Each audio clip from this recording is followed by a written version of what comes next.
Hi y'all, it's me. I'm here on behalf of Diemond Dies as part of Diemond Dies design team.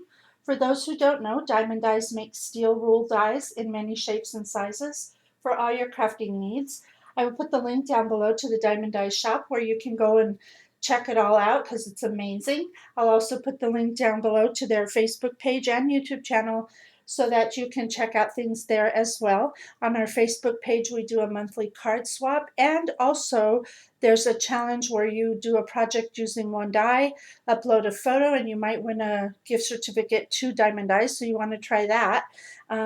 If while you're shopping at Diemond Dies, and I know you will because the dies are fabulous, if you use the code ThanksGina, you're going to receive 10% off a $35 or more order and free shipping anywhere in the world. So you want to take advantage of that when it's there, because anytime you can save some money, it helps. So there you go. So let me show you the dies that I've used to create my project, and there's quite a bit, so bear with me.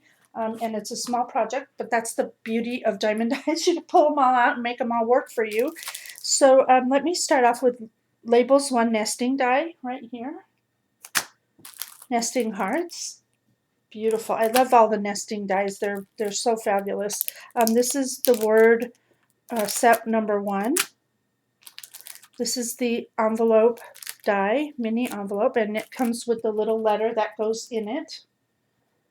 Nature's Flourish. Beautiful. This is so delicate and beautiful. This is the cherry blossom branch and flower. Mini pennants right here. I used the realistic rose die, this one here. The bow die set, and you get all of these in one set to make different size bows. It's fabulous. I used the skeleton leaf die, which is very delicate and beautiful. I used nesting tags.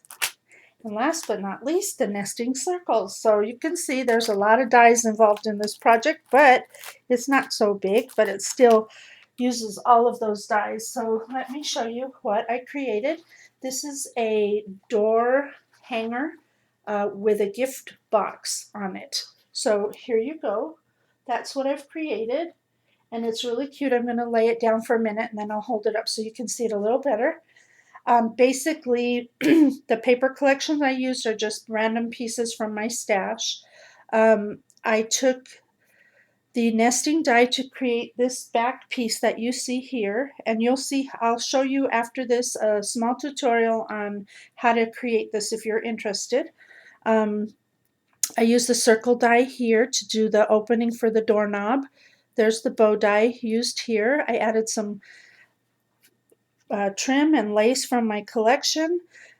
This is the realistic rose die. I will kind of show you how I did it. I don't really have a method. I needed the flower to resemble the flower that was on the paper that I used, which you can't see much of, but it's there. These are the cherry blossoms, the little blue ones, and then this is the circle die that I used for this flower here. As you come on down, you're going to see there's a banner using the mini pennant set right there. And then the bow die again. Nesting labels here. There's Nature's Flourish with the little cherry blossoms. Again, the flowers are the same. And the leaf there you can see in the background. Beautiful. And then on the side here, I just added some bling from my stash, some more trim here. And then in the pocket, you can stuff candy or gift cards or whatever you want. Imagine using these for different holidays like Halloween, Valentine's Day, for your child's bedroom door on Christmas Day. The uses are limitless. So, I mean, it is a really good project to keep in your arsenal of projects to do, and it's relatively easy to do as well once you see how I did it. Let me turn this around because I also finished the back because I'm a stickler about finishing projects. So I went ahead and repeated the trim here with the pearls. I kept it flat because this will be against a door, but I still wanted it to look nice.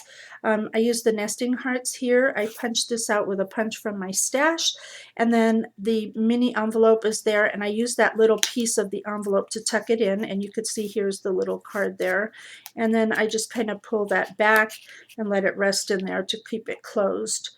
So really cute project. I love how it turned out. I think it's so cute and fun. And again, it can be used for any occasion at all. So let me kind of walk you through a few of the steps if you're interested in knowing how I achieved this door hanger. And I'm going to start with the nesting tags die, which is this one. Now you could do it with any of the other diamond dies that have large dies in it, because you do need this to be large. And what we're going to do is we're going to cut a strip of paper that measures 4 3/8 across. Now I'm not sure the length. You can do whatever length you want. Mine happens to be, I believe it's 12 inches. Actually, it's not. Mine's 11 inches, but you can do how many inches in length you want. It just depends on how high up you want that box, the gift box, to be on here. So basically, when you cut your strip of 4 3/8, what you want to do is you want to lay it into your die. See how I'm going over the die at the bottom here? You want to go put your paper over and then bring it all the way. Oops, I have it upside down. Excuse me. Sorry, I had the die upside down. The cutting edge needs to face down, and then you want to bring it all the way to the top. And you can see here my paper fits exactly in this die. So if you're using a different die, you need to check that measurement first before you cut your paper that you're going to use. Maybe try it on a sample paper, because every die size is different, so you want to make sure you have the correct size for the die that you're using. When you run this through your cutting machine, it won't cut down here because we have it outside of the cut line, and it will only cut the top. So when you're done, that will look like this right here. See how easy that was? So that's how I got the back. And then I took one of the circle dies, and again, this one will depend on the size of your doorknob, and you're simply going to cut it out from there.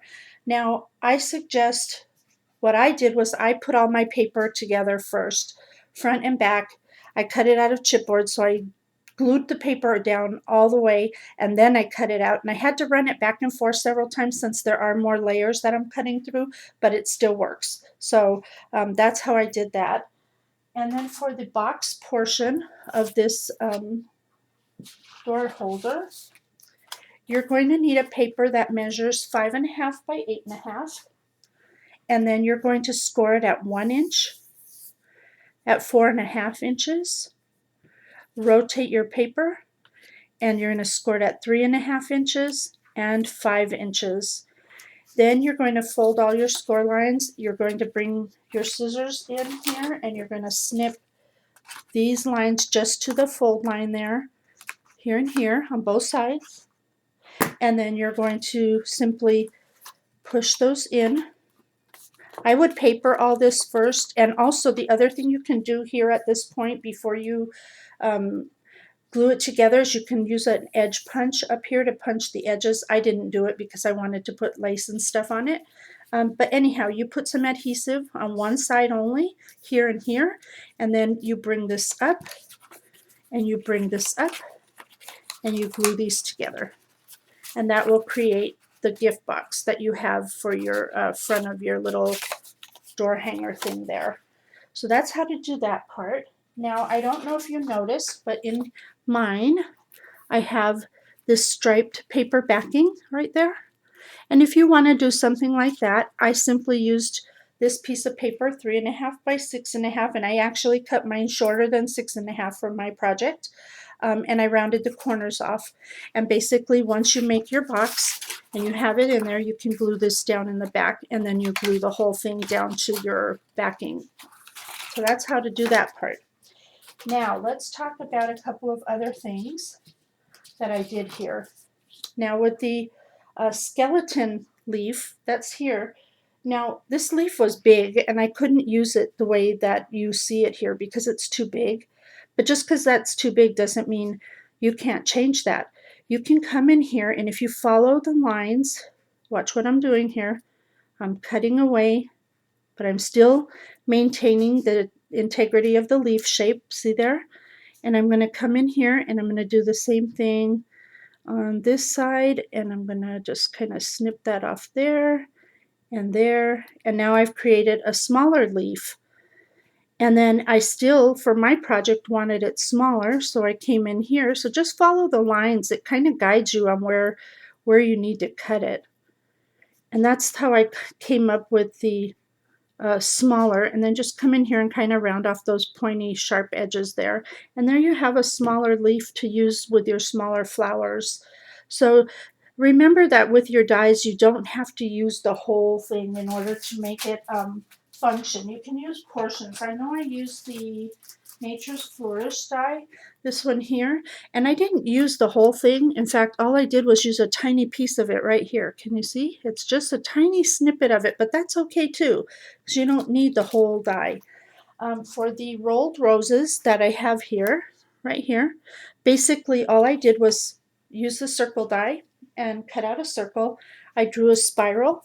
You then cut the spiral. I'm not going to do this on camera because there's tons of videos on how to do these kind of flowers, but you basically follow your line. And of course, you're not going to do this with marker. You're going to just not use a light pencil mark instead, but for camera I'm doing this.